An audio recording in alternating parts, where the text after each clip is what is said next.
যেই দেশে 90-95% মুসলমান, সেই দেশে আমি ইসলামের বিধানের কথা বলতে পারি না? কোন দেশে আমি বলবো? আমি কি আমেরিকাতে গিয়ে বলবো? আমি কি হিন্দুস্তানে গিয়ে বলবো? এটা তো মুসলমানের দেশ। এই দেশে আমি বলবো আমি আল্লাহর বিধান চাই। যেই মুসলমান ঘরের সন্তান হওয়ার পরেও আল্লাহর বিধান চায় না, আপনার কাছে প্রশ্ন, আজকে ঘুমানোর আগে চিন্তা করবেন ও মুসলমান না মুনাফিক না কাফের? যে মুসলমান চায় না আল্লাহর বিধান, ও মুসলমান না মুনাফিক না কাফের না ফাসিক না জালেম? এটা আপনার কাছে প্রশ্ন থাকলো, সে কি? মুসলমান হওয়ার পরও যে আল্লাহর বিধান চায় না, মুসলমান হওয়ার পরও যে আল্লাহর বিধানকে ঘৃণা করে, মুসলমান হওয়ার পরও যারা ইসলামকে বলে মধ্যযুগীয়, আপনার কাছে জাতির কাছে আমার প্রশ্ন থাকলো, মুসলমান না মুনাফিক না কাফের না ফাসিক না জালেম? আপনি বাহির করেন। আশ্চর্য কথা। আপনি মাত্র এই যে আপনার মোড়লপাড়া মসজিদে 100 জন মানুষ সালাত আদায় করবে, একটা ইমামকে নিয়োগ করেন আপনি, কত ইন্টারভিউ আপনার।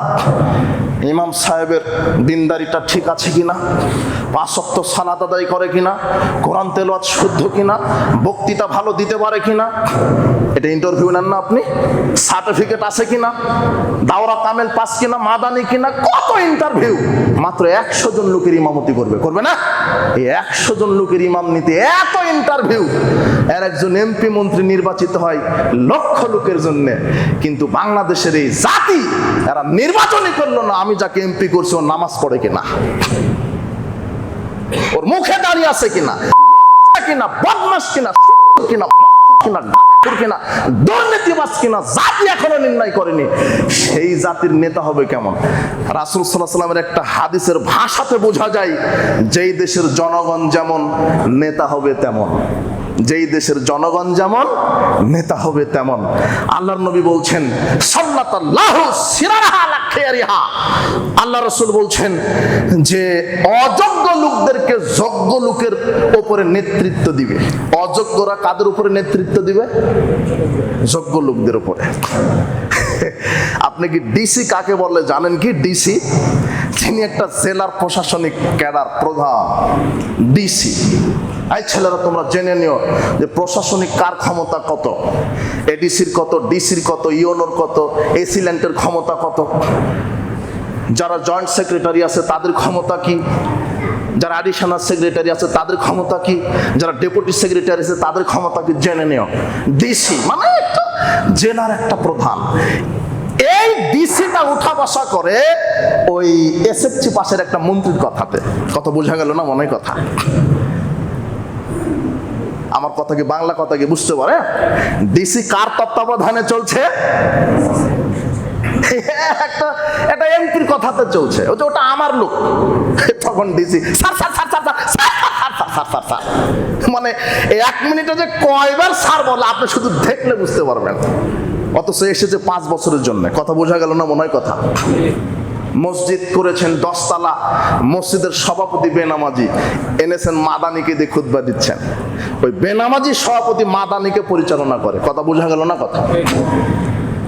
মাদ্রাসা করেছেন বিশাল বড়, 5000 10,000 ছাত্র পড়ে। মাদ্রাসার প্রিন্সিপালকে ছাড়া 5 পাশের একটা সভাপতি, যে জর্দা খায়, যে দাড়ি চাচে। আল্লাহর নবীর এই হাদিসটা আপনি কি দিয়ে বুঝবেন যে অযোগ্য লোক যোগ্য লোকদেরকে চালাবে? এখন দেখেন বাস্তবতা, দেখেন যোগ্য চেয়ারে বসে আছে অযোগ্যরা, যাদের ইমানের চেতনা নাই, ইসলামের চেতনা নাই। আল্লাহ তুমি জাতিকে রক্ষা করো, আমিন। কোরআন হাদিস বোঝার তৌফিক দান করো। বলছিলাম যে মানুষের বিধান বাদ দিয়ে যতক্ষণ না আল্লাহর বিধান প্রতিষ্ঠা না করা হবে, পুলিশ দিয়ে, রাত দিয়ে, আর্মি দিয়ে, বিডিআর দিয়ে একটা দেশ থেকে চুরি, ডাকাতি, জেনা, ধর্ষণ, মদ এগুলি বন্ধ করা যাবে না। আল্লাহ তুমি তোমার বিধান অনুযায়ী চলার তৌফিক দান করো। যারা নেতৃত্ব পর্যায়ে আছে আল্লাহ আমরা তোমার কাছে দোয়া রাখি, এদেরকে ইসলাম বোঝার তৌফিক দান করো, এদেরকে তুমি হেদায়েত দান করো, তোমার বিধান অনুযায়ী রাষ্ট্র চালানোর এদেরকে আল্লাহ তুমি তৌফিক দান করো। সংক্ষেপে আপনার সাথে কথা, ঈদের সালাত, ঈদুল আজহা আসছে। আমরা ঈদুল আজহা, ঈদের সালাতের প্রস্তুতি নিব। আর 10 জিলহজ বড়দিন, সব সবচেয়ে বড় দিন, পৃথিবীর শ্রেষ্ঠ দিন 10 জিলহজ, কুরবানির দিন, যেটাকে আল্লাহ নবী বলছেন হাজ্জুল আকবার, বড় হজ। বড় হজের দিন কুরবানির দিন। সারা পৃথিবীর 365টা দিনের মধ্যে কোন দিন সবচেয়ে বড়? কুরবানির দিন, 10 জিলহজ। কুরবানি করবেন। আল্লাহ বলছেন ফাসাল্লি লিরাব্বিক, তারপরে কি? ওয়ানহার, তোমার প্রতিপালকের জন্য সালাত আদায় করো, এরপরে কুরবানি করো। আগে সালাত না আগে কুরবানি? তাহলে বেনামাজির কুরবানি নেই। মরা পর্যন্ত বেনামাজি কুরবানি দিলে কুরবানি হচ্ছে না। এটা আল্লাহ নিজে বলছেন, আমার ফতোয়া নয়। এই ফতোয়া দিতে মদিনা বিশ্ববিদ্যালয়ে পাশ করা লাগবে না। এই সূরাটা জানলেই হবে, আর ইসলামের একটু বুঝ থাকলেই হবে। আল্লাহ বলছেন ফাসাল্লি লিরাব্বিক, তুমি তোমার প্রতিপালকের জন্য আগে সালাত, তারপরে কি? তো সালাতই নাই, তো আপনি 12 লক্ষ টাকা দিয়ে গরু কিনতে যাচ্ছেন কেন? কথা বোঝা গেল না মনে হয় আমার কথা? তো কুরবানি, আর যে কোনো ইবাদতের পূর্বে হালাল রুজি। ঘুষের টাকাতে উট কিনে কুরবানি দিলে কুরবানি কবুল হবে না, হালাল টাকা থাকতে হবে। এটা কুরবানি। কুরবানির খুব গুরুত্ব বহন করে। কুরবানির উদ্দেশ্য কি? তাকওয়া। লা ইয়ানাল্লাহ লাহুহা ওয়ালা দামাউহা। আল্লাহ বলছেন আমার কাছে এর গোশত পৌঁছায় না, রক্ত পৌঁছায় না, ওয়ালাকিন ইয়ানালুত তাকওয়া মিনকুম, তোমাদের তাকওয়া পৌঁছায়। কে কত আমাকে ভয় করে আমার তাওহীদের স্বীকৃতি দিচ্ছ, আমার তাওহীদের উপরে স্বীকৃতি দিয়ে তোমরা কুরবানি করো, তোমাদের তাকওয়া পৌঁছাবে। কুরবানি অনেক নেকির কাজ। কুরবানি করবেন, যারা সামর্থ্যবান আছেন তাদের কুরবানি করবেন, এটা গুরুত্বপূর্ণ সুন্নাত। এরপরে ঈদের দিনে আমাদের করণীয় আছে। ঈদের দিনে গোসল করবেন। গোসল করা মুস্তাহাব। সাহাবীগণ গোসল করতেন, গোসল করবেন। রাসূল সাল্লাল্লাহু আলাইহি ওয়াসাল্লাম ঈদের দিনে বিশেষ পোশাক পরতেন। সারা বছর পরেছেন, কিন্তু ঈদের দিনে বিশেষ পোশাক, যাতে মনে হয় যে ঈদের দিন। কথা বোঝা গেল না মনে হয়? অনেক লোক আছে গেঞ্জি গায়ে দিয়ে টুপি পরে চলে যায়। জুমার দিনেও আছে অনেক মানুষ গেঞ্জি গায়ে দিয়ে এসেছে। জি না, ইসলামের একটা লেবাস আছে, সময় সংকীর্ণ আমি আপনাকে বলতে পারছি না। সুন্দর পোশাক পরে আসবেন, মনে হয় যেন ঈদের দিন। মনে হয় কেন? তো ঈদেরই দিন, তাহলে সুন্দর পোশাক পরবেন। 3 নম্বর সুন্নাত হচ্ছে ঈদের দিনে, ঈদুল ফিতরের দিনে আল্লাহ রাসূল খেজুর না খেয়ে যেতেন না। একটা হোক, 5টা হোক, 3টা হোক, বেজুর খেজুর খেয়ে যাওয়া সুন্নাত। বুখারীতে এসেছে ইয়াকুলহুন্না বিতরান, তিনি বেজুর খেজুর খেয়ে ঈদুল ফিতরের দিন যেতেন, মানে না খেয়ে যেতেন না। আর ঈদুল আজহার দিনের সুন্নাত হচ্ছে তিনি সালাত আদায় না করে কিছু খেতেন না। 3টা হাদিসে পরপর এসেছে তিনি সালাত আদায় না করে খেতেন না, কুরবানির আগে খেতেন না। ইয়াকুলু মিন আযহিয়াতিহি, আরেকটা হাদিসে আসছে তিনি কুরবানির গোশত দিয়ে ইফতার করতেন। সুবহানাল্লাহ। এরপরে কি? রাসূল সাল্লাল্লাহু আলাইহি ওয়াসাল্লাম আরেকটি সুন্নাত ঈদের দিন, রাসূল সাল্লাল্লাহু আলাইহি ওয়াসাল্লাম যেই রাস্তা দিয়ে যেতেন, যাওয়ার সময় এক রাস্তা, আসার সময় আরেক রাস্তা ব্যবহার করতেন। এটা একটা সুন্নাত। 6 নম্বর সুন্নাত ঈদের পায়ে হেঁটে যাওয়া সুন্নাত। কি দেখলেন যে ঈদের মাঠ 1-1.5-2 কিলোমিটার পায়ে হেঁটে যাওয়া সম্ভব। 10 কিলোমিটার তাহলে তো আর হয়তো বা সম্ভব হচ্ছে না, সেটা ব্যতিক্রম, আপনি গাড়ি নিয়ে যান। কিন্তু দেখতে পাচ্ছেন আপনার জন্য সম্ভব, তাহলে কি হেঁটে যাবেন? পায়ে হেঁটে যাওয়া সুন্নাত। রাসূল সাল্লাল্লাহু আলাইহি ওয়াসাল্লাম পায়ে হেঁটে পরিবারকে নিয়ে যেতেন। জামাইকে নিয়ে যেতেন, নাতি হাসান হুসাইনকে নিয়ে যেতেন, চাচাকে নিয়ে যেতেন, চাচাতো ভাইকে নিয়ে যেতেন, গোলাম যারা তাদেরকে নিয়ে যেতেন, পায়ে হেঁটে নিয়ে যেতেন। আর যাওয়ার সময় 7 নম্বর সুন্নাত হচ্ছে তাকবীর পাঠ করবেন বেশি বেশি। আল্লাহু আকবার, আল্লাহু আকবার, লা ইলাহা ইল্লাল্লাহ, আল্লাহু আকবার, আল্লাহু আকবার ওয়া লিল্লাহিল হামদ। এবার বলতেই থাকবেন। রাসূল সাল্লাল্লাহু আলাইহি ওয়াসাল্লাম সালাত শেষ করা পর্যন্ত বলতেই থাকতেন ঈদুল ফিতরের দিন। আর ঈদুল আজহার তাকবীর কি?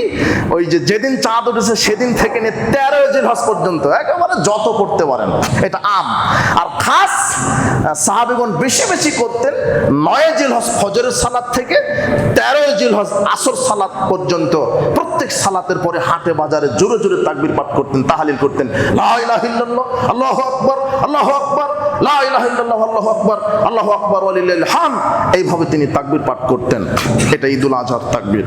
কাজে আপনারা তাকবীর পাঠ করবেন। ঈদের সালাত শেষে আপনারা কুশল বিনিময় করবেন, কোলাকুলি নয়, সালাম দিবেন।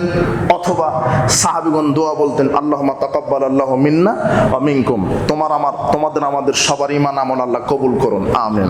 এভাবে তারা কুশল বিনিময় করতেন। সালাত শেষ কুরবানির প্রস্তুতি নেবেন। কুরবানি করার পদ্ধতি। দক্ষিণ দিকে মাথা দিয়ে দিবেন আপনার পশু, বাম দিকে কাত করবেন, চোয়ালের উপরে ডান পা দিতে পারেন, বিসমিল্লাহ আল্লাহু আকবার বলে জবহ করলেন। জবহ শেষ, কোঠা বাসা শুরু। কোঠা বাসা করে কোরবানির গোশত যারা কষায় এদেরকে গোশত থেকে দেওয়া যাবে না, নির্দিষ্ট মূল্যে টাকা দিয়ে দিবেন। কি দিয়ে দিবেন? টাকা। গোশত থেকে দেওয়া যাবে না। এরপরে কোটা বাসা শেষ, গোশত বন্টন করবেন। আল্লাহ বলছেন ফাকুলু মিনহা ওয়াতইমুল বাইসাল ফাকির, তুমি খাও, দুস্থ গরিব ফকির মিসকিনকে দাও। কোরবানির গোশত কিভাবে বন্টন করবেন? এক ভাগ নিজের জন্য রেখে দেন, এক ভাগ যারা প্রতিবেশী কোরবানি দিতে পারেনি মিসকিন এদেরকে দিবেন, আর আরেক ভাগ যারা দূর থেকে এসেছে সায়েল ভিক্ষুক। কথা বোঝা গেল না মনে হয়? 3 ভাগে ভাগ করা ভালো। এক ভাগ নিজের জন্য, এক ভাগ যারা প্রতিবেশী কুরবানি দিতে পারেন তাদেরকে দেন, আর আরেক ভাগ রাখেন যারা সায়েল ভিক্ষুক দূর থেকে যারা এসেছে তাদেরকে দেন। এভাবে দিতে থাকেন, দিতে থাকেন। রাসূল সাল্লাল্লাহু আলাইহি ওয়াসাল্লাম বলছেন, শোনো, বিগত বছরে তোমাদেরকে কুরবানির গোশত জমা করতে নিষেধ করেছিলাম, কেন মানুষ দুর্ভিক্ষের ভিতরে ছিল। এবারে তোমরা খাও, জমা করে রাখো। 1 বছর ধরে জমা করেন, কোনো সমস্যা নেই। তবে আপনি পরিস্থিতি অনুযায়ী, প্রয়োজন অনুযায়ী দেন। ভিক্ষুক যারা প্রতিবেশীদেরকে দিতে থাকেন, কার্পণ্য করবেন না, তাহলে কুরবানি হবে না। কার্পণ্য যেন না আসে, দিতে থাকেন, নিজে খান, জমা করে রাখেন, ফকির মিসকিনকে দেন, ওটা তাদের হক। এরপরে কুরবানি প্রত্যেক পরিবারের জন্য একটি পশু যথেষ্ট। সামর্থ্য আছে 2টা 3টা 5টা দেন, কিন্তু পরিবারের পক্ষ থেকে একটি পশু যথেষ্ট। এটা রাসূল সাল্লাল্লাহু আলাইহি ওয়াসাল্লাম বলেন। অযথা ভেজালে যায় না, 7 ভাগে যায় না, ওটা সমস্যা হবে। সফরের হাদিস, এ নিয়ে ইখতিলাফ আছে। আল্লাহ আমাদেরকে উত্তমটা করার তৌফিক দান করুন। যারা বলছে 7 ভাগে জায়েজ, ওরা আবার শেষে ছোট্ট করে বলে যে একাকী দেওয়াই উত্তম, বলে না? তো আপনি বাজারে গেছেন, পচা মাছ কিনবেন না টাটকা মাছ কিনবেন? তো এতে খুব ভালো, আর এটাতে কি হচ্ছে? তাও 7 জনে দিচ্ছেন, 5 জনই বেনামাজি, কারো ঘুষের টাকা সুদের টাকা, ভেজাল লেগে গেছেন, পা নিয়ে তারপরে কলিজা নিয়ে মারামারি। কি অবস্থা! কি তাকেও আপনার পাইলে চলে যাবে কোথায়? এই জন্য পরিবারের পক্ষ থেকে একটা দেন। আল্লাহ একটা পরিবারের পক্ষ থেকে একটা আত্মা চাচ্ছেন। কথা বুঝেছেন? কি ইব্রাহিম আলাইহিস সালাম কয়টা কুরবানি দিয়েছেন? একটা। তারই অনুসরণ আমরা দিই। রাসূল সাল্লাল্লাহু আলাইহি ওয়াসাল্লাম মুকিম অবস্থায় 10 বছর মদিনার জীবনে তিনি কুরবানি করেছেন একাকী। কি? একাকী। আল্লাহ সুবহানাহু ওয়া তাআলা আমাদেরকে কোরআন এবং সহিহ সুন্নাহ সালাফদের বোঝ অনুযায়ী যাবতীয় আমল করার তৌফিক দান করুন। আমিন।